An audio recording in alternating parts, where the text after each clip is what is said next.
Stop. Le pull de Noël de Cecilia Ekile.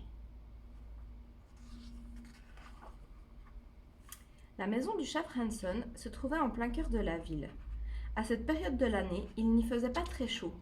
Le sol était recouvert de gel et le froid s'engouffrait par la porte. Mais son pull de laine tricoté était bien douillet. Tous les matins de bonne heure, Franson se promenait dans la petite ville pour se réchauffer. Ce matin-là, une atmosphère de fête régnait partout. La neige était tombée pendant la nuit et chaque animal, petit comme grand, était sorti faire ses achats de Noël ou trouver un sapin pour sa maison. Certains étaient pressés, mais la plupart prenaient le temps de s'arrêter pour discuter un petit moment avec leurs voisins et leurs amis. Franson longea les vitrines des magasins et se frotta contre la devanture de la vieille librairie. Une bonne odeur de bretzel à la cannelle sortait du café de l'ours, et à travers les ruelles résonnaient les notes claires de la chorale de Noël des souris. « Excuse-moi, je crois que tu perds quelque chose » couina la plus petite souris. Mais Franson était déjà un peu plus loin et n'entendit pas la voix fluette.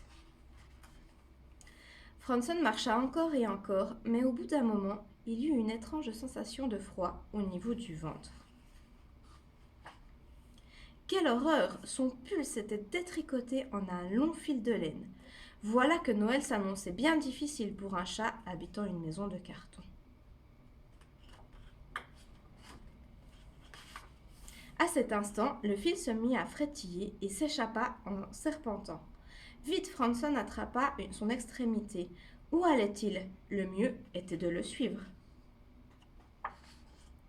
Le fil serpenta à travers la chorale de Noël des souris, s'envola au-dessus du chapeau d'Esther, le raton laveur. Il virevolta au-dessus des maisons et des cheminées, se faufila sur les tours et les toits. Disparut par la porte de la pâtisserie le chat brioché et en ressortit avec une incroyable rapidité. Mais il s'arrêta tout à coup devant la librairie de la ville. Quelqu'un tirait le fil de l'autre côté de la porte. Un léger fredonnement provenait de l'intérieur. Franson ouvrit la porte avec précaution. À l'intérieur de la librairie, il faisait agréablement chaud. Monsieur Blaireau était assis devant un feu crépitant. Dans ses pattes, il tenait quelque chose de rouge et de laineux. « Ah, très bien, tu as trouvé le reste du fil, » dit Monsieur Blaireau. « Maintenant, je vais enfin pouvoir terminer mon tricot. D'ailleurs, peut-être voudrais-tu rester pour une petite tasse de thé ?» Et c'est ainsi qu'en cette froide journée d'hiver, Franson perdit son pull, mais trouva un nouveau foyer. Et si je ne me trompe pas, ils y vivent toujours ensemble aujourd'hui.